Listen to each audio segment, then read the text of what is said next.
Welcome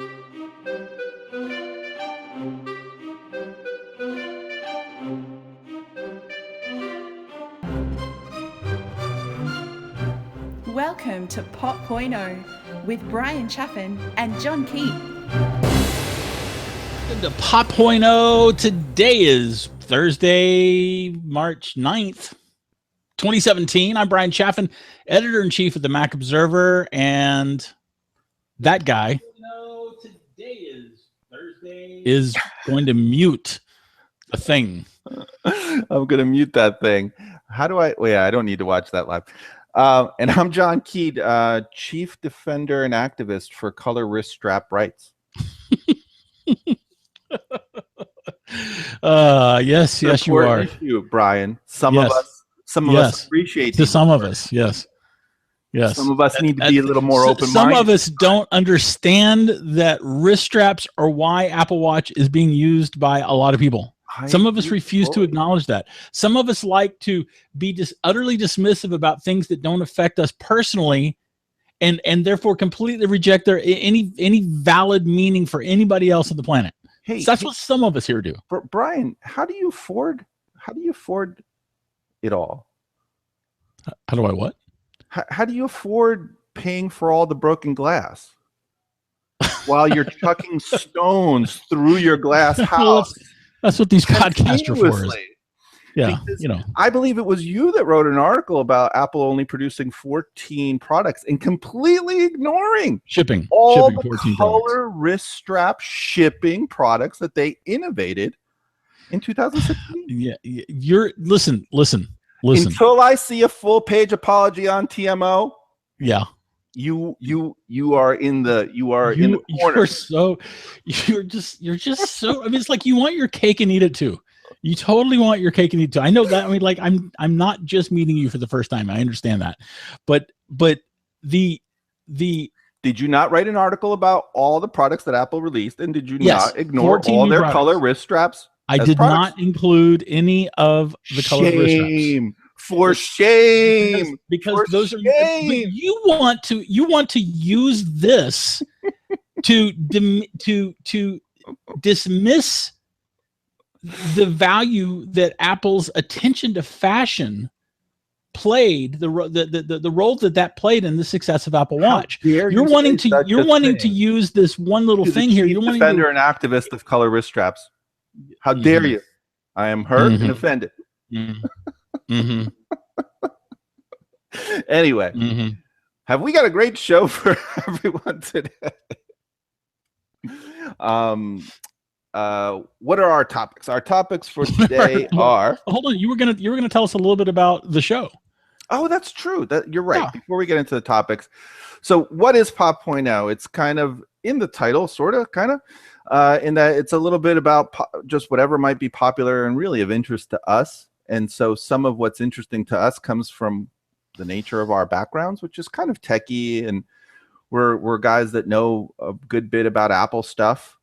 You've been, the editor of the Mac Observer for quite a long time, and a co-founder with Dave, and have a fantastic history and reputation. Why you decided to put that on the line and talk to me on a podcast is beyond my comprehension, but it's because I love you. It's because I love you. Thank you. It's mutual. And so of course, a lot of what's interesting and popular in the world kind of goes through the lens of us being somewhat techie people, right?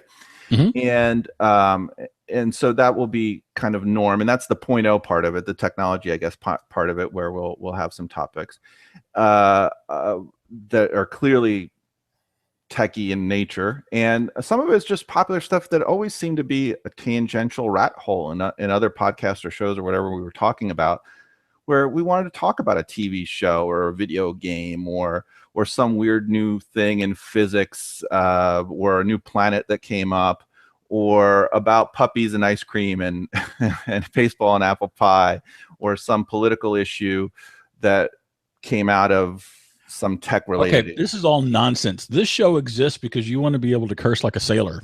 You want to be able to curse like John, in a recorded format.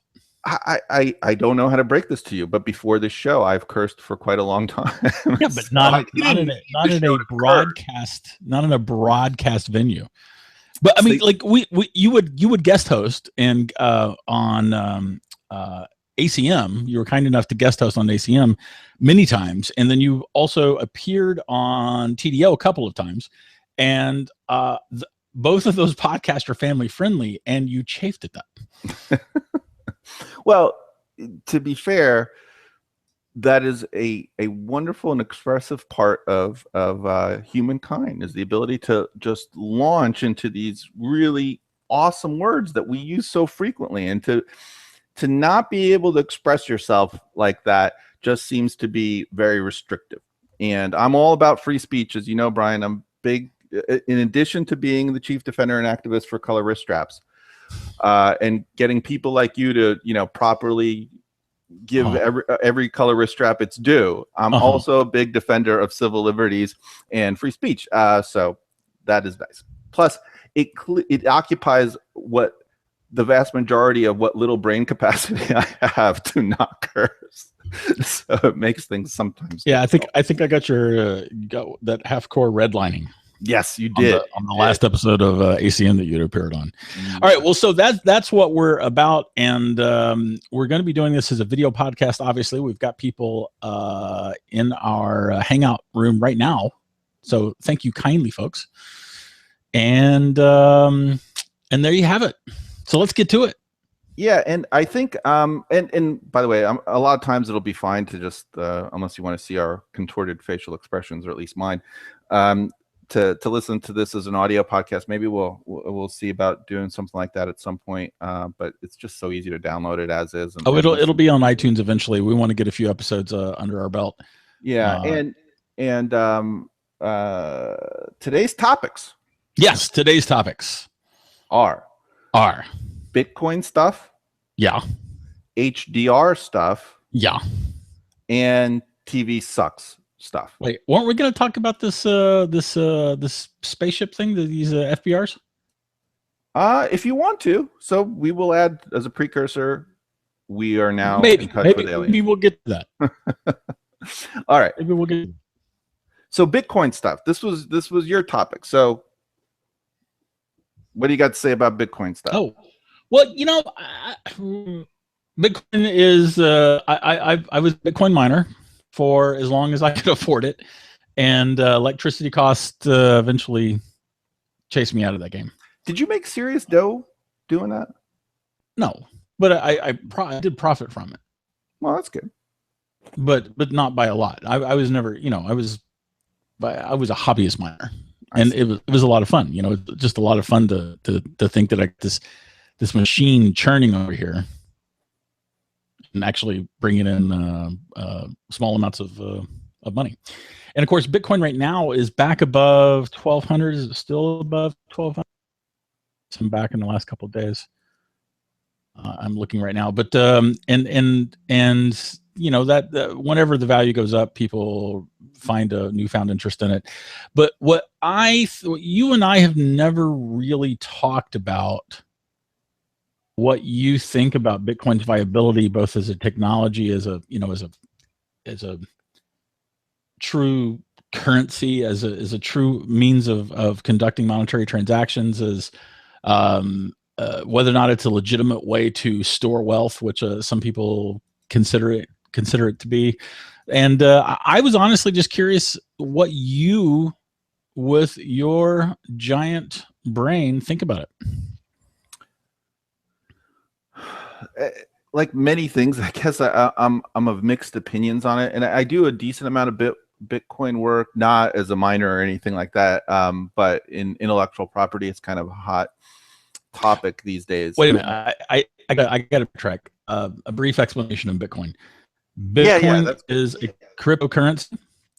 It only exists in digital form.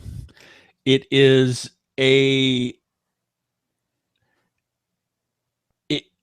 It is an Bitcoin supply is artificially constrained. There is a maximum number of Bitcoins that will be released over the next 100 years. And the transaction, like every time a Bitcoin changes hands, or a fraction of a Bitcoin changes hands, there is an open record that is viewable by everybody on the whole blockchain.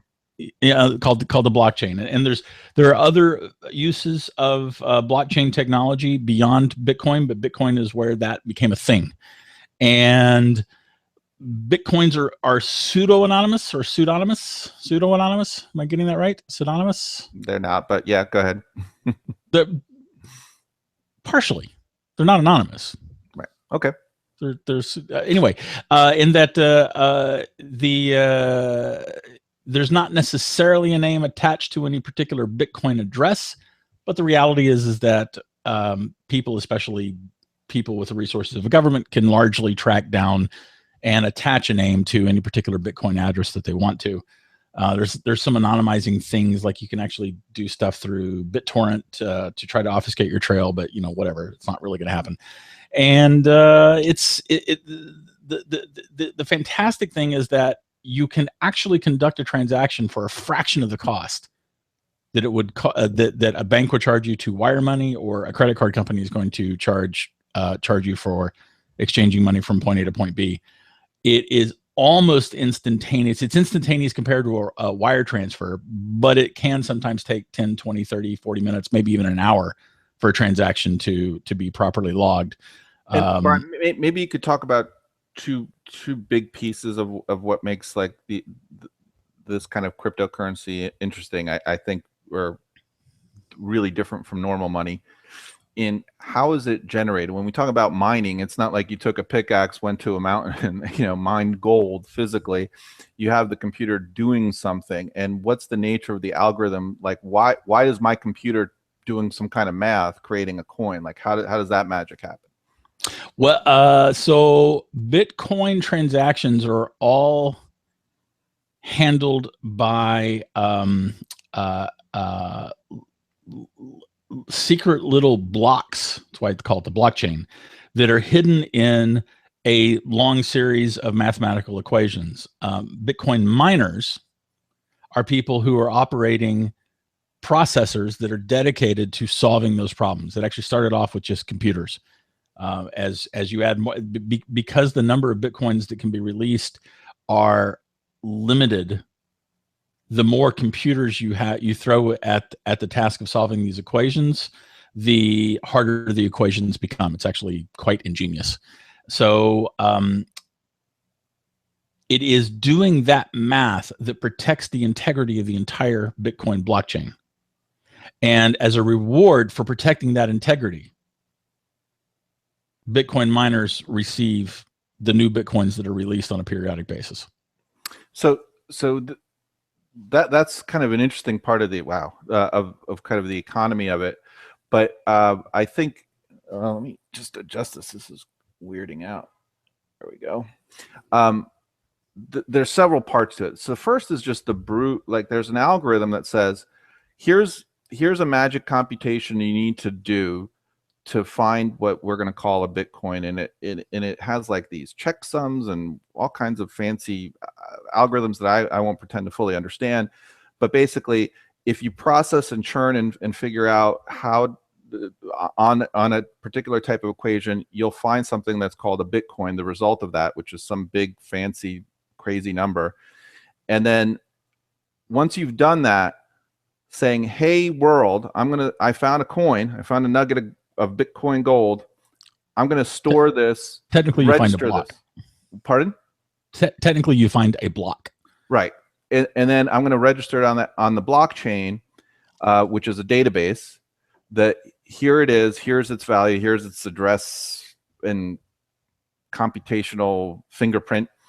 And I've saved that on the database, on the blockchain. And what's interesting about that blockchain and that database, in some ways, it's kind of like a super version of the DNS servers or the domain name servers, in that once you store it to the one server, whatever that one happened to be, the world has thousands of blockchain servers that replicate this data. And so once it's stored, it gets replicated everywhere. And then the ability to tamper that with that and change it. Like if someone wanted to steal it and say, you don't own that, Bryan, I own that, the tampering would be really evident pretty quickly, because all the other servers are acting as a check on that as well.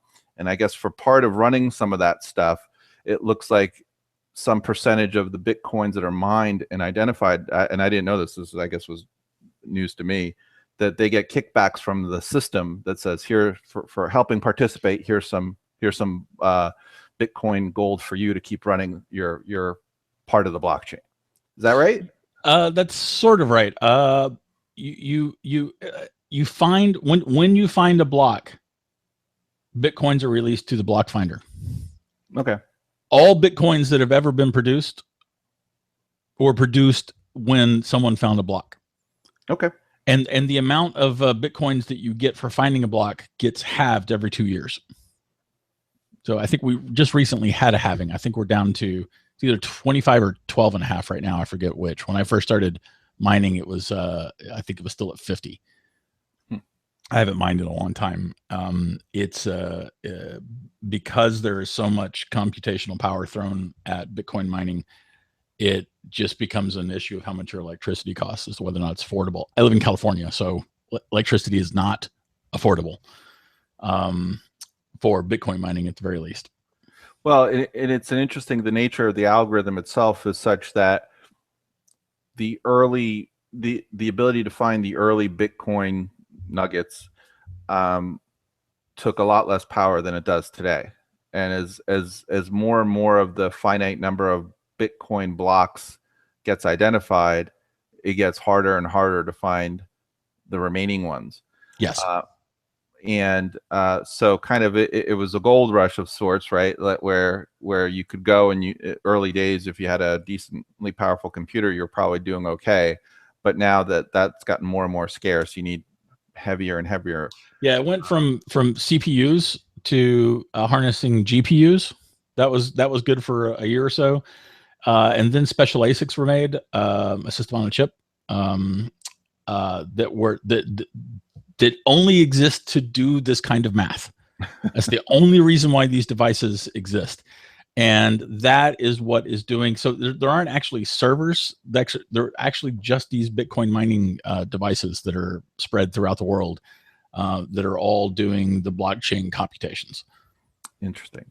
So anyway, getting back to your original question of what I think about it. So I don't have as kind of that firsthand knowledge, because I never did mine or anything like that myself. But again, in intellectual property, it's a bit of a hot field, and a lot of it has to do with, it's funny, with the blockchain, because it's a really interesting data structure and data propagation tool and data fidelity tool, right? It's keeping it's preventing the easy manipulation and forgeries and whatnot that might otherwise happen if the data was limited to just one computer or one system. It's an easy check to see who owns what. Do you really own that gold nugget, or was it transferred properly?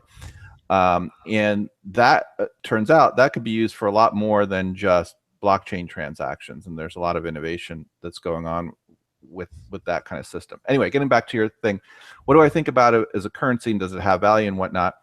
Well, obviously it has value. People are paying crazy money for a Bitcoin today, right? $1,200, and even if it went down, I forget it hit a new high, was higher than gold a day or two ago, and then yes, it dumped like 1%, and people are like, what does this mean? I'm like, well, yeah, commodities and all kinds of stocks do that. So yeah, profit taking.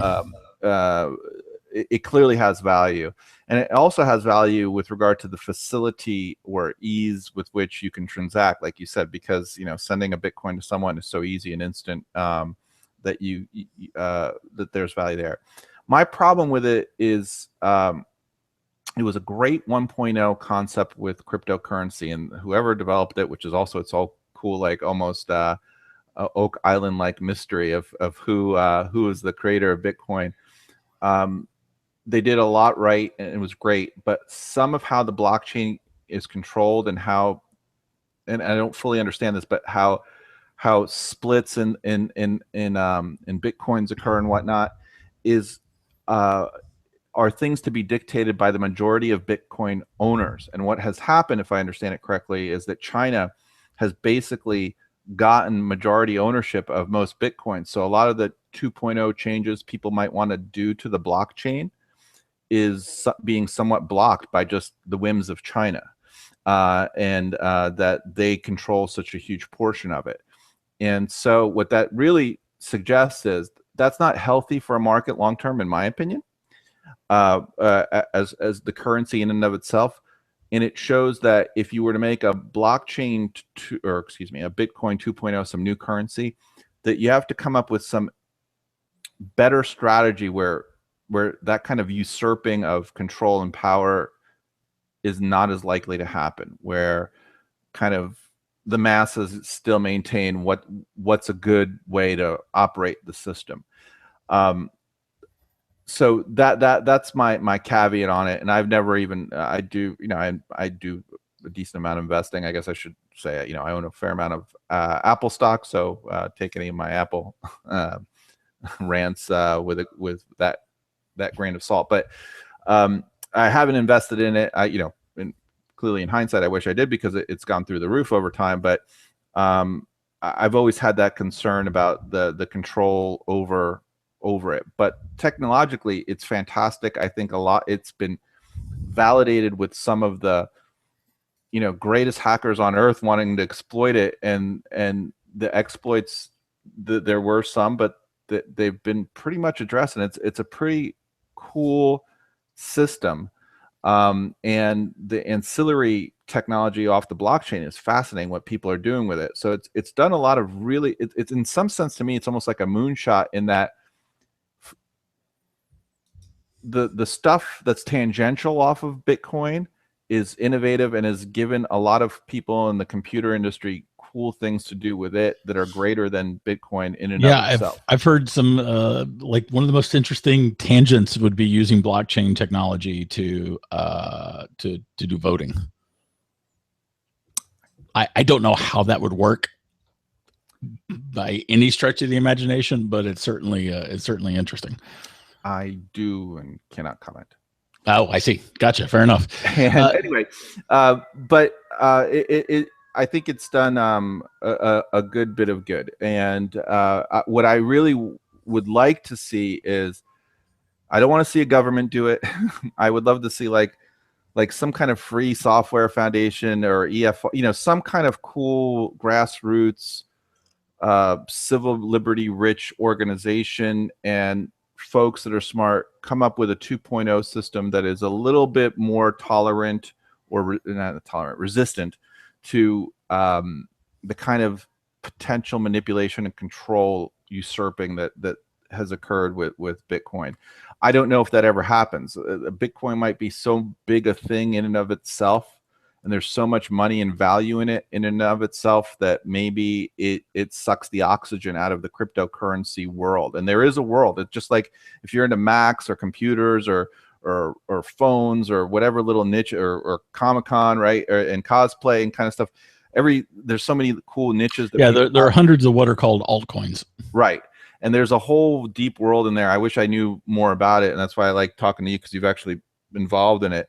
And maybe something comes out of that world. But right now, the 800-pound gorilla for sure is Bitcoin proper. And yeah, I don't know if I wonder, do you have the same concerns? The issue I'm talking about, where kind of the rights to control kind of the data structures on the blockchain are based on a majority, and so China owns a piece of it. But do you have concerns over that? China has a very interesting history with Bitcoin. China resisted it. The government of China resisted it. The people of China embraced it, in part because they were able to do pseudonymous transactions. And China blocked it. China blocked banks from being involved, but it does seem like the government has actually gotten involved in the mining business so that they can have these controlling rights. So it's interesting, to say the least. I don't like the government of China. Whoever the strategists are in China, I have to give them a lot of credit. It's one of these classic, if you can't beat them, join them, right? Sure. Yeah. And there was a lot of value to them doing that. Well, okay, yeah, but let's be honest. it's probably some kind of internal corruption.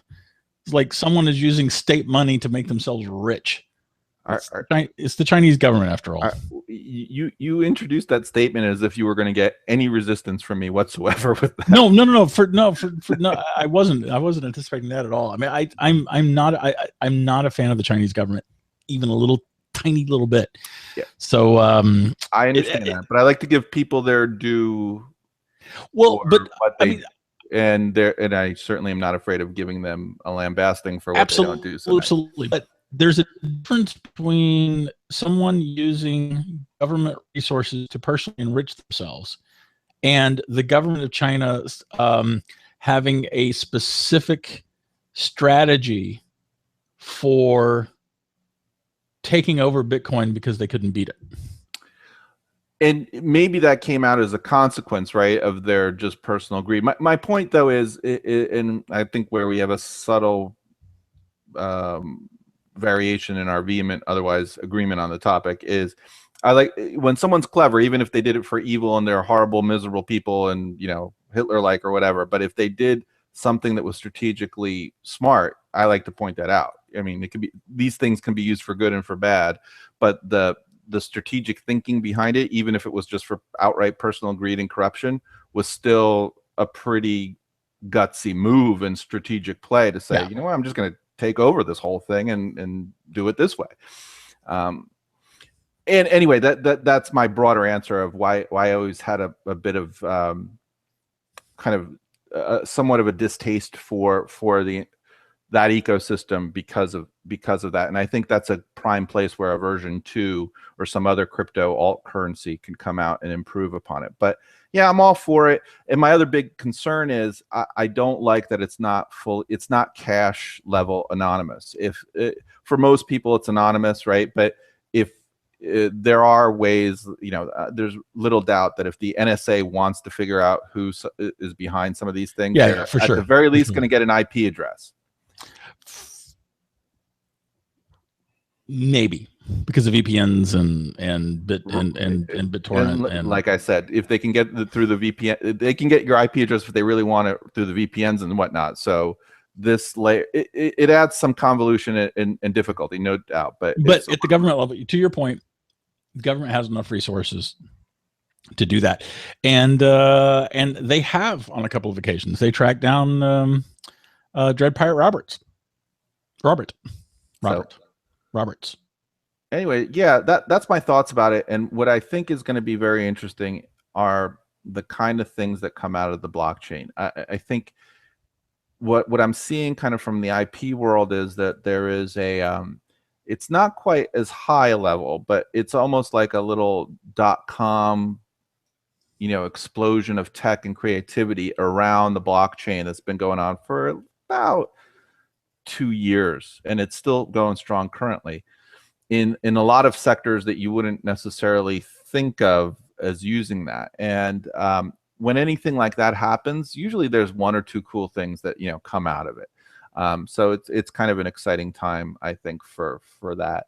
I personally don't regularly use Bitcoin or anything like that, but I think it's a perfectly valid form of payment and really cool tech. Right, fair enough. We'll have to keep our eyes on it. It's a technology that interests me a lot, and we have just to plug it. For years now I've been maintaining a Bitcoin faucet guide, just a guide to a Bitcoin faucet is site. You load up a page full of ads. Theoretically, maybe you'll click on some of them, and in exchange for loading up that page full of ads, you're going to get a few satoshis, which is 1/1,000,000th of a Bitcoin to 8 decimal places, because Bitcoin can be divided up down to 8 decimal places, and there's actually room on the blockchain for an additional 8 decimal places. So it can actually go into really, really tiny fragments. But anyway, you'll get a couple hundred or thereabouts satoshis for loading up a page full of ads. And I've been doing this. It's like hands down the most popular article I've ever written for TMO, believe it or not. And it just turns out Turns out traffic day after day after day. So yeah, you can find that at the Mac Observer. And maybe we'll add it in the notes onto the yeah feed. Can we do that? Yeah, we'll do that. Yeah, we'll do that. So all right, there we go. Bitcoin. There we have it. What's our next topic? Topic number 2. HDR. HDR. You're a big fan of the HDR. This will be a rant. All right, fine. Likely. Rant away. HDR is awesome. And every piece of shit photographer that tells me how artificial HDR is can go fuck themselves, because they're fucking wrong. And it's a great tech. And my big problem is on my Apple device, I would like HDR to be the default when I take a photo. Yet I turn it on and Apple turns it off. They want it on auto, and I don't want it on auto. I want every fucking photo I take to be a fucking HDR photo, unless I say otherwise. And why I can't have this basic simple thing, because, well, I'm sure that Apple was properly focusing on the right thing, like a new wrist strap color, and that's important. I don't want to diminish the importance of that. But maybe, just maybe, let me save a motherfucking setting where I can have HDR on all the time would be great. And my rant comes partly from that, because it's goddamn annoying, but it also comes partly from this notion. I remember I had this argument with my friend Walt, and I remember I take these HDR photos, and he's got Nikons and lenses, and I'm sure Walt, by the way, is going to be really happy about being dragged into this conversation. Whatever. Should have thought of that before he disagreed with me. So he's like a pro camera, and he always gives me this look down from his nose, which is generally the right thing with me in general. This is the right attitude to have toward me, is looking down at me from the edge of your nose. What's that kitty? The internet meme is like suspicious doubting kitty. Is awesome meme. Anyway, he's like, oh, look at this. It doesn't look anything like reality. And I look at the photo, and it looks, one, great. And yeah, the early HDR photos I have are way over colored and oversaturated, and they look cool kind of artistically like that, but they're more so. But that photo, in my opinion, is still more accurate than the regular piece of shit photo this camera takes. Because what people fail to realize, but even then, when it was oversaturated, I put the photo up, and it would be like a sunset off of the Grace building, seeing the sunset off, and all the colors coming on downtown in Manhattan, and the crazy reds and pinks and weird colors that it's beautiful when the sun is setting over Manhattan. And you get these crazy colors, and I look at them, and I'm like, it's actually pretty close. Yeah, it's not a color match close, but the reality is I put it up to the window. I'm like, Walt, that pink there is more vibrant than even this hyper contrasted piece of shit combo HDR composite that I got. And by the way, the best app I like for HDR on the iPhone is called HDR Pro, and it lets you set manually the darkest and lightest points. Stick to your rant. It's a good recommendation. You might like. Okay, fine. Well, the link will be in the show notes. And well, there's high data that will remember that.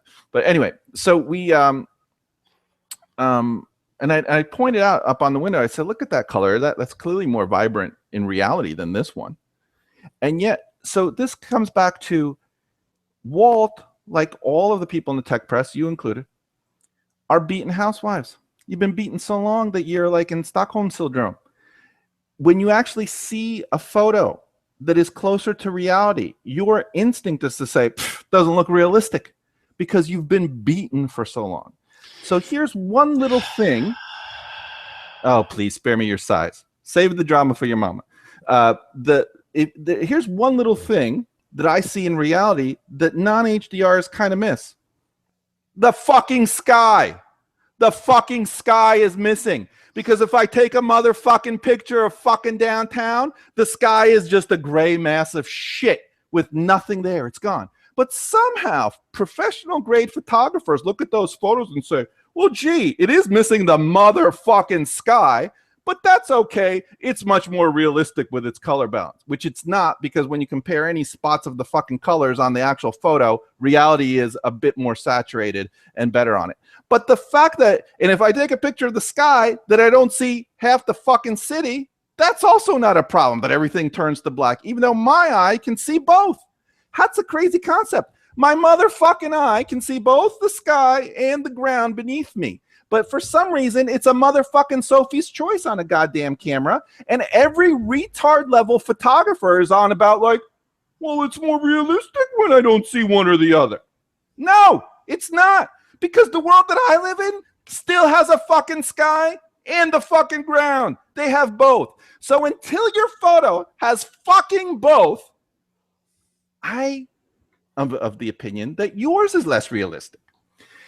And by the way, oh God, how long are you gonna monologue? You will see that everyone's gonna end up agreeing with me. Not on this feed; they'll all rant that I'm a monstrous piece of shit, which is true. But that the industry is going to go to HDR because I've got a new TV. It's LG OLED, really nice set. The OLED part is nice, but it's not the big thing. It's over, you know, the colors pop crazy because the calibration is shit to start with. When you get it calibrated, it's fine and nice. But the single best feature about this is not the 4K, it's not the OLED, it is the HDR. Because all of a sudden, I get to see a lot more dynamic range, a lot more range. And I guess we should say HDR stands for high dynamic range. And your eye, naturally, is a high dynamic range device. Somehow, for decades, we have technology that is limited. God, oh my God, dude, is it possible? It's limited from its range. I can't see its whole fucking range. I can't see both the fucking sky and the ground. All right, stop. You've been monologuing. You've been monologuing for 10 minutes. Is it possible that there is a role for HDR to play, but that some HDR is unrealistic and gives you an oversaturated image that has no more bearing on reality than the washed out images that you're complaining about? Is it possible? Is it possible that there is some validity to criticism of HDR? No, it's impossible. And that HDR can play a role in photographs? Impossible. Because even if it's unrealistic color, it still manages to get both the motherfucking sky and ground. It got those. It managed to get those two pieces, those little bits of pieces of reality. So whether or not the colors are accurate is not the important thing to you. The only thing that is important is that they're different. It's important that half of fucking reality is gone from the shot. Just as arbitrary half of reality. You know, if I took a photo of you and only half your fucking face was there, we wouldn't call that photo a success. John, you're being just as arbitrary as the people that you're whining about. No. There is a role for HDR to play. There is a role for derision of people that have been telling you photos with no fucking sky for decades is normal and what you should prefer. Those people need to be derided because I didn't start a fucking movement that said, hey, hyper unrealistic colors is what you should be doing in your shit. I didn't start that movement. Whatever, man. There is a role for HDR to play. Some HDR images are unrealistic, possibly beautiful, but if you're interested in capturing true colors, ground in the sky, some HDR images do not capture true colors. They do, first of all, and just because you have an HDR shot, and by the way, Apple's HDR is shit. What all Apple's HDR actually does is it doesn't give you those hyper saturated colors. At least I've never been able to manage to do it. It just gives you a little bit more chance of having some of the low or high exposure stuff actually come into the frame, which is great. So they've balanced it to make it pretty realistic. And that's what you're going to see. You're going to see people doing more and more of that. I can't even believe I'm having a fucking argument with you about, oh no, I'd hate to see more data in my photos that actually reflects reality. It's a crazy conversation. My problem is, why are you even pushing back? No. You were being very selective about what aspect of it. What is the weird inner child that's upset inside of you that has to push back about getting more dynamic range into a shot? Do you see that thing that I do when you start talking where I stop? Yes. Yeah, okay, right. You should try that. All right, I'll give it a go. There you are. Excellent. My problem, there is absolutely some merit to what you're saying. My problem is that you want to tarnish every HDR critic with the same brush, and that drives me nuts. You're being just as arbitrary as the people that you're deriding. I will take you much more seriously when you are much more even-handed towards wrist strap counts in your product reviews about being broad brushed about things. Yeah, you know what you can do with your wrist straps. All right. So one other thing that you brought up, the fact that the photo app, that Apple's built-in photo app, does turn it off after you've turned it on is weird, because it doesn't do that with live photos.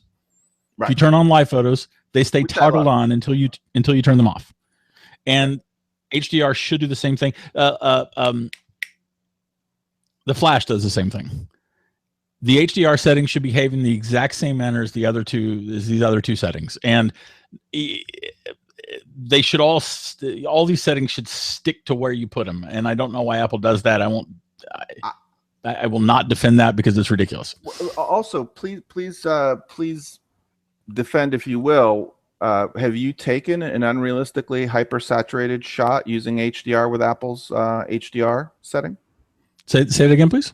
Have any photos you've taken using HDR on the iPhone come out as hyper-saturated, unrealistic photos? No. So I don't do HDR too much. That you defend some snowflake dude somewhere whose feelings were hurt because of the hyper-saturated, overly broad thing. When the fact is, what we're talking about doesn't have that issue. You're now wanting to say that every HDR critic is specifically talking about Apple's implementation of HDR. Assholes. That's so ridiculous. Let me be clear. You're so ridiculous. Fucking assholes, every single one. Fuck them all. Ridiculous. Fuck them all. HDR is awesome. It should be on everything. I want HDR so fucking amazing. I want to see the fucking infrared and ultraviolet on the spectrum at this point. I want all that fucking data. I don't see any reason why I shouldn't get all this data. I don't understand for the life of me why 20 fucking years of development of this shit, no one's thought about, fuck, I can either take a picture of the ground or the sky, but not both. Because some asshole was sitting with his thumb up his ass, turning it, saying, the color's too saturated on these extreme things, so I'm going to bitch about it and fucking retard the entire industry for a decade or so. The fact that these motherfuckers look at this thing and said, yeah, maybe it'd be nice to have both the sky and the ground in my shots. John, how do you have time to worry about this? Dude, what you yesterday? I fucking I could rant about my butter for longer than this. Yeah, fair enough. All right. So long story short, HDR is awesome. You're hyperbolic in your criticism and hyperbolic in your embracing of it, and you're completely ignoring the fact that some HDR photos are in fact awful, and the flip side is that critics should understand that HDR also has a role to play. And you're completely ignoring that I'm 100% right, and everything's going to be HDR in the future, and then you're going to make some excuse for why I was wrong about it. But nonetheless, in other words, another typical normal day for us. Yeah, right. So, how many minutes are we in on this? Seems short. I don't know. No idea. All right. Well, with that happy note, the Google is telling me that streaming started 42 minutes ago. Shit, we're doing shit about stuff, don't we? Yeah, we're doing pretty good though. We're doing pretty good. You know what though? Before we go, top of 3. You're going to talk about. You want to? Fine, go ahead. I really want to talk about this. I want to talk about this radio thing. This radio frequency thing. Oh yeah, you should. Not only should you go ahead and do that, but I want to apologize to you. It is very rude that I talked over you. I apologize. Thank you, John. Yeah. So go right ahead. Talk about the radio frequency thing. Ancient Aliens, man. Well, we don't really know what it is. But it is not. It is not inconsistent with an artificial. No. It is not inconsistent with a potentially artificial source. Right. So this is a Gizmodo article. We'll stick that in the show notes too, I guess. Yeah, because we're totally going to remember that. We can totally do that. There have been these high frequency bursts that of radio waves. Fast radio bursts is what they're called, and they are intense. And we've discovered them about 10 years ago, and been trying to figure out the science. By we, of course, I mean scientists. You and I secretly have a lab. Astronomers and astrophysicists have been trying to figure out what the heck they are. And I'm fascinated by this. I honestly had not encountered this before. One of the things is that they're super hot. They have brightness temperature, and this is not the same as a heat temperature or lack thereof. This is a radio frequency temperature. It's even brighter than like all the known pulsars on that have ever been found. Pulsars are like the most powerful and intense thing that we know. 10 to the 37th power degrees, which is a crazy amount of energy. And this new paper we don't know what's producing them. We don't know precisely where they are, but we are detecting them. And a new paper coming out of, I think, is Harvard Smithsonian Center for Astrophysics suggests that it's possible that an alien civilization could be using these fast radio bursts to power spaceships. That's crazy. I like it though. It's a good crazy. All I can say is, hold on one second. Let's see if this works. This is new technology for me. Oh, I know what you. I'm waiting for it. I'm waiting for it. Come on, hit us, John. Let's see if I can. Hold on. Suspense is killing us. I'll master this. The UI, by the way, on the broadcasting thing for the Google Hangouts is not the greatest. Yeah, that is about the kindest thing I could possibly say about it. Interfaced by Google, so yeah, duh. Right. So let's see if this works. Rick Allen asked, by the way, in the live chat, he said, "Do I need my tinfoil hat?" And the answer is yes. Yes, you do. Is it showing? I don't see anything. Hold on. Doggone it. I'm pushing the button. I'm waiting. This is so anticlimactic. There we go. I'm not seeing anything, man. It's not showing? Come on. What's it take? I don't know. But I don't know if I would sing it in our hangout or if it's only what anyway, you're bringing up my boy, George, That's right. His name. Even if it's not Aliens, it's the guy from Ancient Aliens who looks like the guy, one of the characters from Babylon 5. Yeah, he does. Name I always forget. Top man. Yeah. Rick has got us nailed here. Oh, there we go. Yeah, now I see it. That's good. That's good stuff. Yeah, that guy. Anyway, if it's not aliens, it's aliens. So one of the interesting things about this is that we have not yet figured out a way for this to naturally occur. That doesn't mean that it couldn't naturally occur. It just means that we haven't figured it out. So the idea that these astrophysicists are running with is that it is therefore man-made. And so they were trying to decide how you could actually produce this. And they said that if you were able to do a solar collector roughly the size of a planet, I think maybe an Earth-sized planet, you could get enough energy to power these radio bursts, these fast radio bursts. And then they were trying to figure out what they might actually be used for. My personal take on this, John, is that this is sort of a honey trap. Like if you were smart enough, to detect these fast radio bursts, then they will be used to find you so that this alien civilization can come and kill us. I have no argument against that. It's clear. we're doomed. Yeah, you know what's funny is,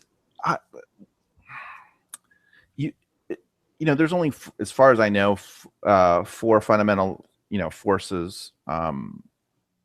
Right? There's the strong and weak magnetic. The strong and weak nuclear force. There's kind of the electromagnetic spectrum and gravity. Right? So I don't know if it's easy to communicate in those other, like using the strong or weak nuclear force. I'm guessing not. Magnetism is kind of tough with magnetic waves, since we've only first kind of like discerned those recently, that I guess they're somewhat related to the Big Bang or whatnot. So you would think if it's part of the electromagnetic spectrum is a reasonable form of communication for almost anybody that's bound by the same rules and laws, that we would have seen some kind of pattern of something in the EF spectrum that comes along by now, right? If there are civilizations, it's almost weird that we haven't seen that. Although it might be very tough to recognize with the background noise and all that stuff. So, but it's not. It's not only that, John. It's so if something is being produced 1,000,000 light years away and it's traveling at the speed of light, and that thing lasted for 1,000 years, or 100 years, or 10,000 years, or even 1,000,000 years, right? We have to, the today that is on Earth, the humans on Earth have to exist in that same, within that band, and be looking at the right place at the right time. So, for instance, we could have had, there could have been 1,000,000 civilizations elsewhere that communicated in all kinds of ways. We just didn't happen to be in the right place at the right time to get that. What's interesting insight into the inner workings of Bryan Chaffin here, yes, is how pessimistic you are. And I always took you to be an optimist, which is what you're saying is optimistic. Which is what implicit in what you're saying is the half-life of a civilization of this sophistication is like 100 years, right? Because they're just like popping and dying. And you may be right for all I know. Well, I'm basing that on us. How long have we had the ability to transmit radio? It's been 140 years. Right. So, but that's a decently long time for a relatively young species. But assuming, like, why would it stop? It could go on for thousands of years unless civilization keeps, blowing itself up or dying or getting hit by an asteroid or something like that. There's no reason why it wouldn't go on for bajillion years, unless there's some better protocol that we're not aware of. But you would think something in EF would come out. On the other hand, but we still have to be in the right place at the right time. Well, yeah, but the point is, if there's 50,000 modern civilizations across different spans of time, and assuming they last a long time, and to your point, they'd have to last a long time. We're talking about not just 1,000 years, because that probably isn't long enough with just how vast the universe is. But it has to be the right 1,000 years. True, but right. I mean, the right 1,000 for us to see it. It had to have existed in this time frame. That long a billion ago, years ago, if it's a billion light years away, right? But the point, though, is how it gets to the questions of how common is life likely to be, which I think a lot of scientists now believe is pretty common, at least microbial. But how common is intelligent, sophisticated, technological life likely to be? And almost anybody's guess is as good as anybody else's. And implicit in yours is, it might not be that common, and it might not be that long-lived, which is fair enough. I haven't thought about it one way or the other. And if you're right about that, yeah, you really are. I actually have to be so at the right place at the right time. But if they last millions of years, right, and they spread in some sense like viruses, right? Like once they get sophisticated enough, you would think they'd go to many different planets and stars and whatnot and spread over time. Then they could last millions and billions of years potentially. Sure. Why wouldn't it be more common?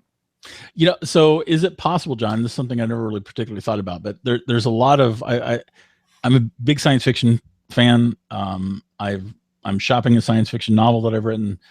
I like science fiction. I am willfully optimistic. Is it possible that the lack of people visiting us on a constant basis, despite George what's-his-face's dude, we are visited frequently, despite his opinion, Elvis is proof of ancient aliens. Is it possible, isn't it possible, John, that the lack of alien visitors, like on a daily basis, actually means that faster than light travel is in fact impossible? So I'm not going to pretend to be an expert on that, but I watched a few really cool shows. By the way, How the Universe Works is a great series. Oh, yeah.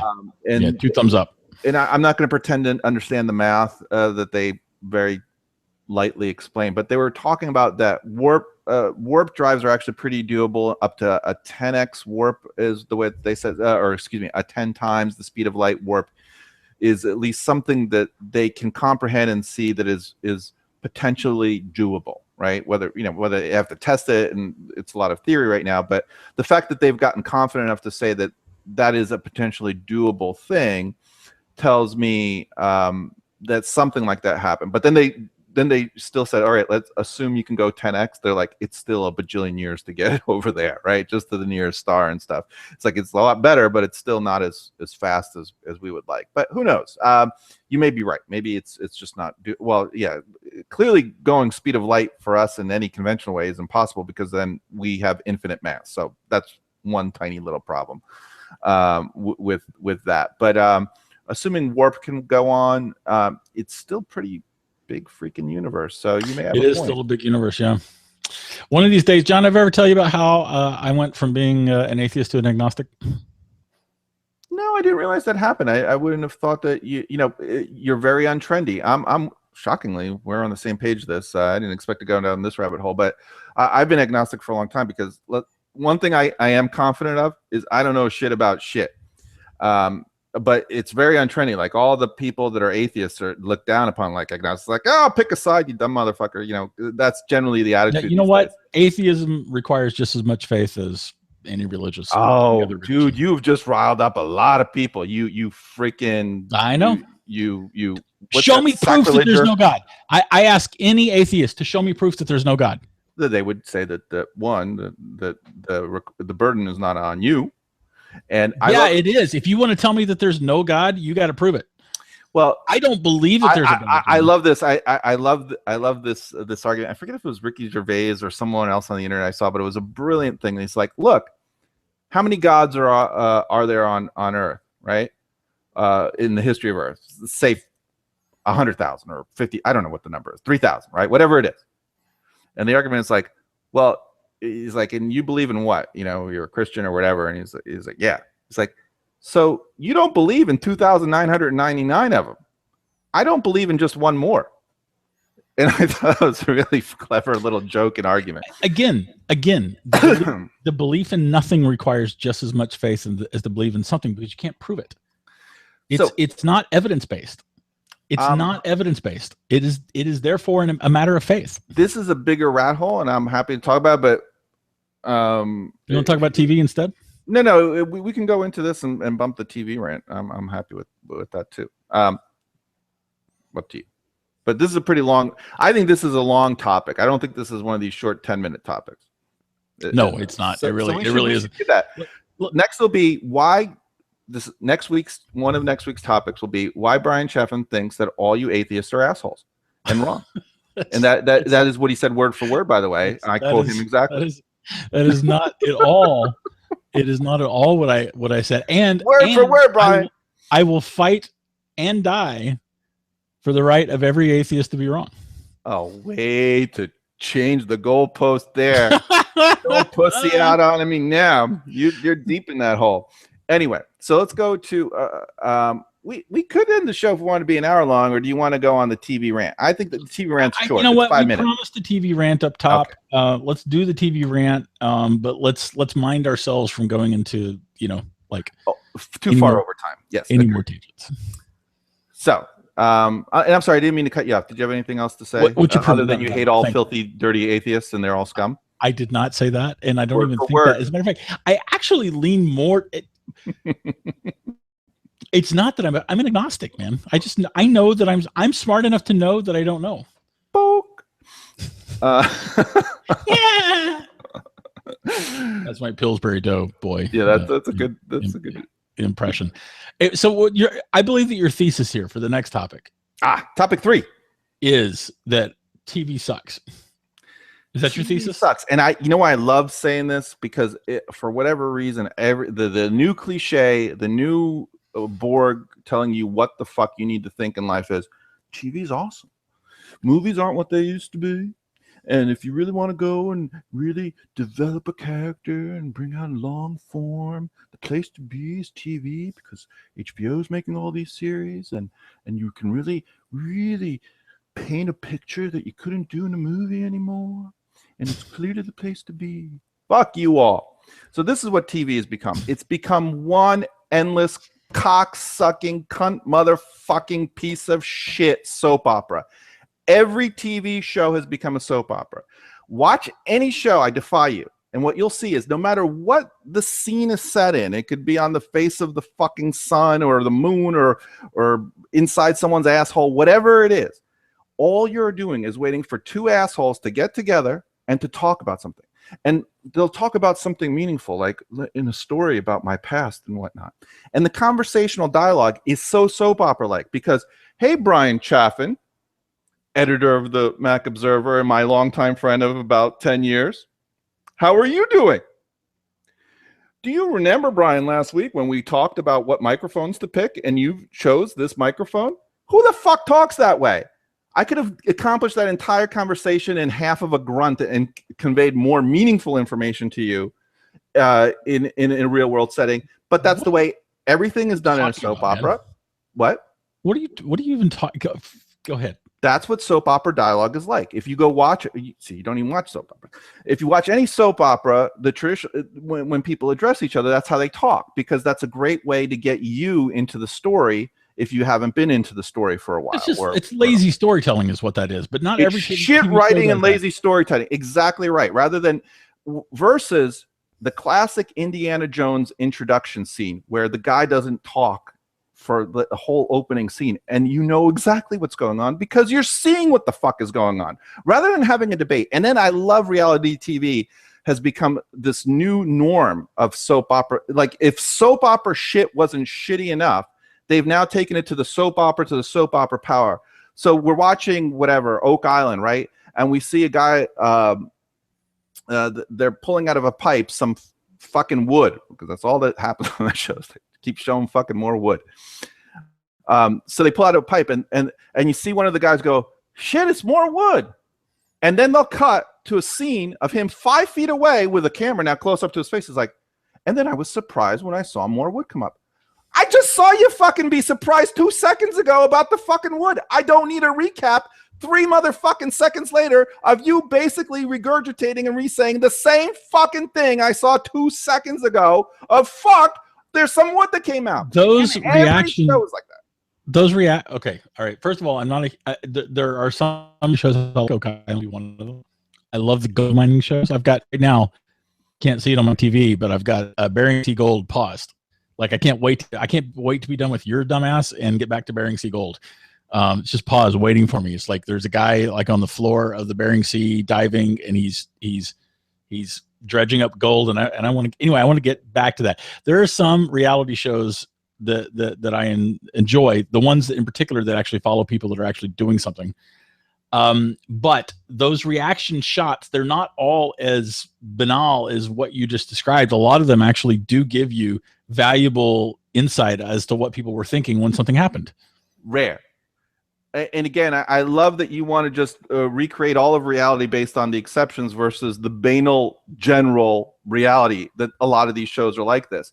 But even if you're talking about Walking Dead, about what's that pirate, Black Sails, it's a pirate show, these shows that are clearly supposed to be action oriented, I watch it and 80%, if not more, of the scenes are just one person coming to the other and then they're talking about like philosophical issues of the past rather than, dude, kill some fucking zombies, shoot some shit, get in a fight. I don't need to hear about the philosophical underpinnings. Don't watch that show. Don't watch that show. Dude, it's every fucking show. I'm watching a pirate show. I'm watching a pirate show. There's no fucking sailing. There's no fucking sword fights. There's no shit that pirates do. Fucking, there's more treasure finding on fucking Oak Island, which is a reality TV show, than on the fucking Black Sails pirate show, because every scene is a long fucking John Key-like monologue of shit to some other dumb fuck character. I will not call and raise, because that's a string raise, and that really drives me nuts.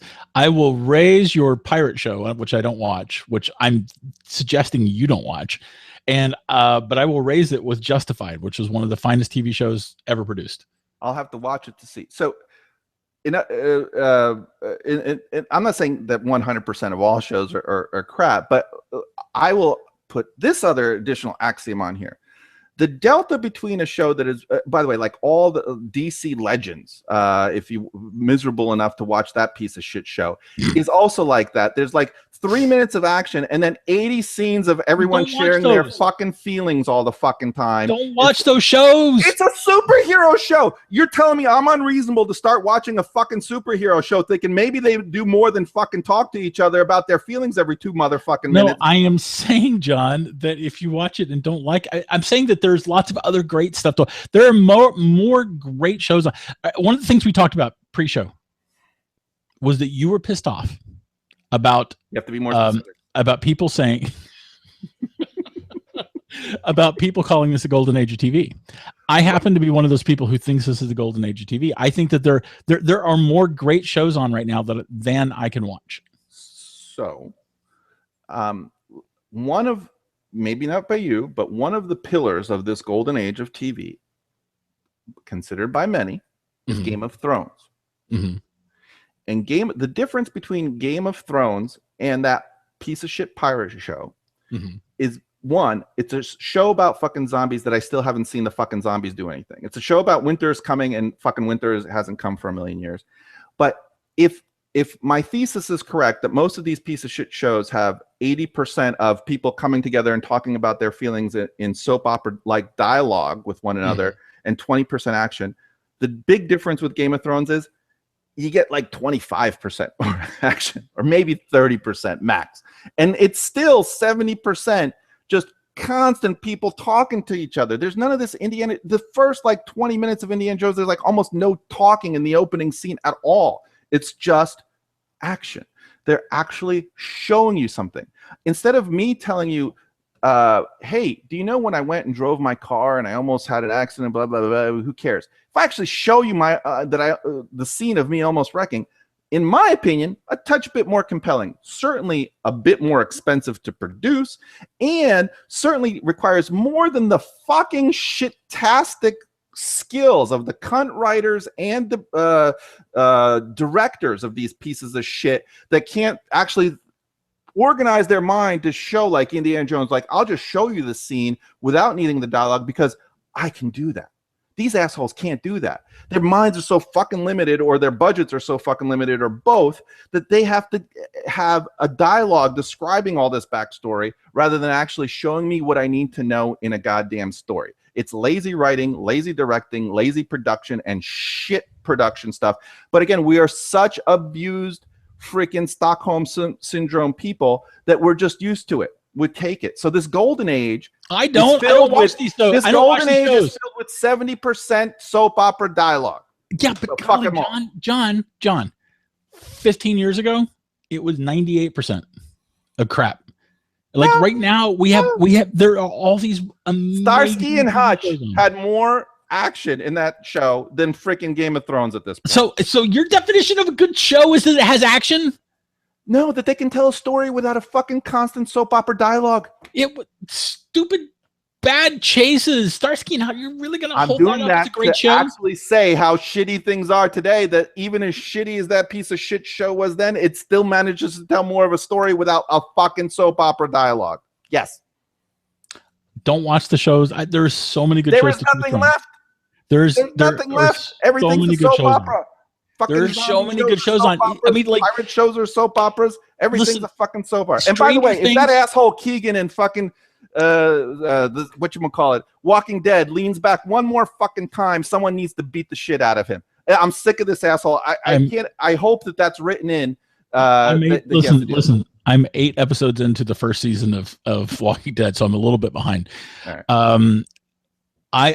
I posit that 6 episodes of Stranger Things outweighs 100 episodes of the pirate show. Stranger Things, which I enjoy, still has a lot of soap opera dialogue. Now that show has 35% action and 65% soap opera. Again, it has to have, like, the only legitimate TV show is if no, stop using these crutches. Stop using fucking dialogue like Bryan Chaffin, chief editor of the I'm with my longtime friend. That's lazy. That's what they all do. I actually really. If you want me to sit and really spoil fucking Stranger Things for you, let's watch an episode together, and I will point out every fucking time that happens. With you, I am You know never I'm right. watching. And you're afraid. Correct. I am not watching TV with you. That is for absolute sure. Chicken. Yeah, fair enough. I'm okay with that. Well, that's fair enough too. Hey, quick question. Did you watch oh my god, I'm gonna forget the name. It's canceled. There were only 2 seasons of it. Science fiction. Firefly. No, post-apocalyptic. Aliens came and basically messed up the Earth, and now we're existing alongside the aliens, and this drove me nuts. Aliens are terraforming the Earth, which is no, they're not, because terraforming is making something Earth-like. They're alien forming it, not terraforming it. That drives me. Other than that, I love that show. Did you watch that show? Do you know the one I'm talking about? I don't know which one you're talking about. I don't remember one that was only limited to 2 things. There was that Falling Skies, which was such a piece of shit. I'm so glad they canceled that fucking awful show. The head actor, I think, it was Nola Wiley. I think that was it. But it's not. That was like a 4-season show. Yeah, I don't remember the 2-season one. So I'm like strolling through. There's a website that's dedicated to canceled sci-fi shows. That's a long list, man. Network. Oh my god! Black and they don't Mirror have is great. Black Mirror is very good, by the way. They don't have this one listed. I was gonna ask you if You know what we should do on a my description should have actually clear. Does someone actually chime in? Destiny. Yeah, Destiny, but they weren't terraforming. Destiny had the arch with but they weren't or alien forming it, really. Is it Destiny? No. Destiny was a cool show. Was that right? It was weird ending for Destiny. Not Destiny. It's not Destiny. It's not Destiny. Right. Anyway, that was a great. I really love that show. I was really bummed when it got canceled. This is a good future episode too. We will get our top 10 list, or like our TiVo list of top shows, and we could run them down, and then even past ones. And if you enjoy that show, it'll be a total present to me to find it. I love it when people tell me cool shows I never saw, and then I end up enjoying them, and it's terrific. Yeah, fair enough. Likewise. All right, we are right on time. We're a little bit over. Actually, YouTube still says it's an hour. It said it started an hour ago, 10 minutes ago. But whatevs. Well, thank you very much for joining us. Thank you very much. Yeah, and we'll see you on next week on another popular at some topic. point we'll figure out how to play our theme song live. We're going to figure that out. But this is episode 1 here. Thanks everybody. Thanks everyone. Bye.